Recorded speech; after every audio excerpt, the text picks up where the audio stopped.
SPL tonight. Chick Young will be along with big breaking news on Rangers, and Chick joins us in the studio now. Charles. Sensational news for Rangers tonight, and it's bad news again in a season of that for the club, it seems. I understand that Rangers have been banned, or the support has been banned, by travelling to two away fixtures in European competition, plus a likely fine of £80,000. This was in the wake of the charges brought to the club for alleged sectarian singing in the away fixture against PSV Eindhoven. Rangers will appeal that, and that case will be heard in Nyon in Switzerland in April the 28th. But tonight there has been a further blow for Rangers. They have been charged with sectarian singing in the home game against PSV Eindhoven, and they face now 2 games at Ibrox, the next 2 fixtures in Europe, behind closed doors, a further fine of around £80,000, and Rangers are stunned by this tonight. Now this, particularly the home game, seems a very stiff penalty indeed. No viewing for fans in away fixtures, no viewing for fans in the games at Ibrox. Tonight, Martin Bain has said that they have indeed been informed that they are to be punished for alleged sectarian singing at Ibrox during the Europa League game against PSV, in addition to the sanctions for alleged singing in the away match. He said, "We are absolutely astounded by this latest development and will defend our club's position very, very vigorously. We are still in the process of preparing our submission in the away game, and to be confronted with this now seems chaotic, to say the least. We have never said that sectarian singing is not a problem, but this now has all the hallmarks of a deliberate and targeted campaign against the club. What else are we expected to believe when UEFA officials give us favourable reports at our matches only to indict us later on the evidence of an outside accountable body? We could not have done more to eradicate sectarian behaviour. We will be seeking urgent meetings with UEFA at the highest levels to address these issues. It would appear that yet again UEFA have acted on a report from the FARE, that's FARE organisation, that's Fans Against Racism in Europe. I think the letters stand for the FARE organisation, when their own match delegate, this time from Northern Ireland, gave us a very favourable report.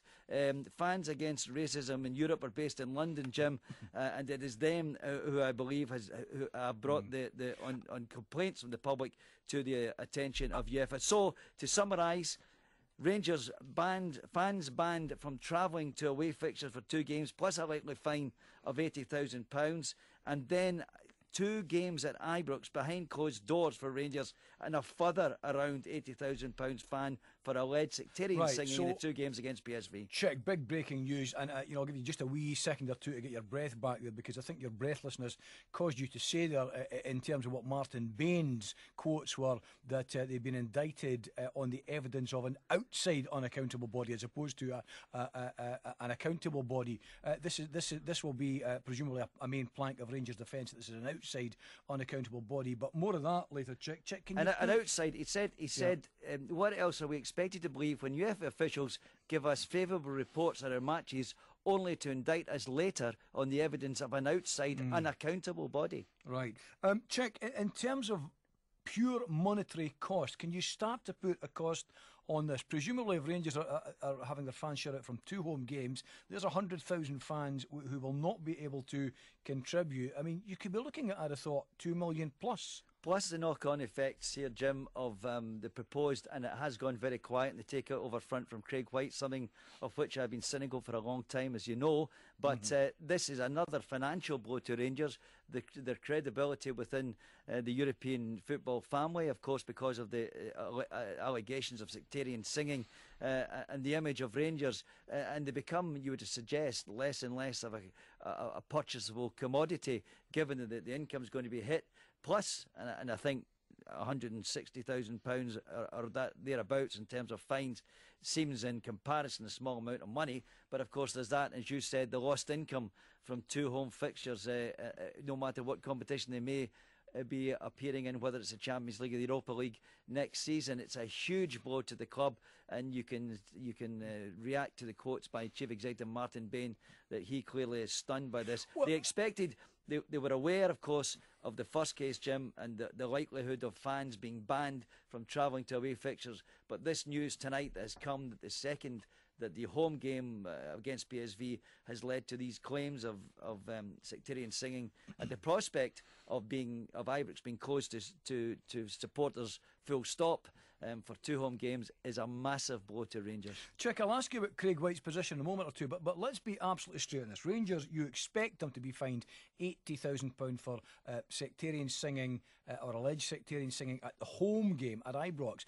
Might they still be fined for alleged sectarian singing in the away game at PSV and Eindhoven? Well, I mean, that's the case. The away fixture, Jim, is the one which they are appealing, and that will be heard on April the 28th in Nyon at the UEFA headquarters in Switzerland. They have appealed that already. That case has been put against them. That's the one we talked about. And now, tonight, there's this new news that both legs, in fact, of the PSV games were peppered with alleged sectarian singing, and this is the second case that Rangers will have to face.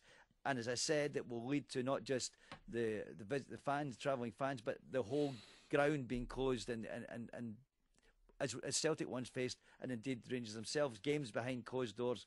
A drastic set of circumstances for a club which is already in financial peril. Check, you've been, I think it's fair to say, sceptical, if not cynical, about Craig White's takeover of Rangers. How would you see this coming on top of Rangers' debts and Rangers' potential tax bill to HMRC, and now this? How would you think this might affect Craig White's position? Do you think he might walk away from any proposed bid now? Well, I still remain cynical about the thing going through in the first place, if you like, and it would be maybe for cynical of me to say it's an excuse for him, but it certainly is not going to enhance the product of anyone coming in to buy Rangers. Is the last thing they needed in financial terms, in terms of the image of the club, with everything that's going round about Rangers at the moment, Walter Smith leaving at the end of the season and everything else that has been catalogued. It's a dreadful, dreadful situation for Rangers, and the message out there to their supporters is that they're just dragging their club into the gutter, and that Rangers are going to be heavily punished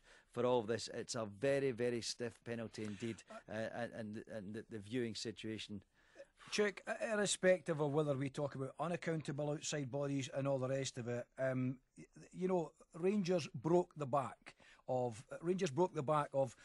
they thought the sectarian issue 25 years ago. I mean, let's be frank, boys from my background 30 years ago wouldn't have got through the doors at Ibrox, but they changed that. Souness and Murray changed that. The club have worked hard to change it. There is a core of that support which appears not willing to change. Do you think they must now, and the good Rangers support, and there must be many, many thousands, must take these people on head on to protect what is left of the club's integrity? I think Walter Smith did that himself, didn't he, before the weekend, when he admitted that once upon a time even he sang songs which are totally unacceptable now.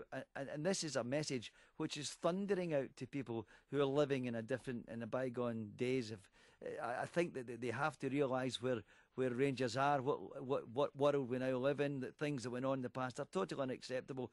UEFA are clearly going to hunt Rangers, part of Rangers, and I'm not sure it's defence, but reaction has been that other clubs are culpable as well, and it's not just Rangers, which may well be true, but this is tonight the target has been Glasgow Rangers Football Club, and they've been savaged by this action from UEFA. They will appeal. They have already appealed, and will hear, as I said, their case on the 28th of April, and they will appeal this new punishment tonight as well, and there'll be a date set for that. Indeed, it may be considered at the same hearing on the 28th of April, but I would be stunned if Rangers were to turn that judgment round. They have 14 days to appeal this, Chick. Do you know, I'm not putting you on the spot, do you know that are there sanctions if they have the appeal and they don't win it? Quite often in legal terms we have vexatious double appeals your money, which are further punished. I think that is unlikely to happen. It's always a gamble, but the Rangers clearly feel, and relatively speaking, Jim, the money is for a club, for any other club, perhaps in Rangers' financial straits, but it's not the financial issue here. It's the punishment of the and even, I think there are people within Ibrox who would have said that banning the away support might not have been a bad thing because it would have got a message through to some people, but to have 2 home matches behind closed doors, to lose the income from the gate, to lose the income from the hospitality and everything that goes with a big night at Ibrox, that's massive. Check, just briefly, recap again for anyone just joining us on Beyond the SPL tonight. We did hear from the Falkirk chairman, Martin Ritchie.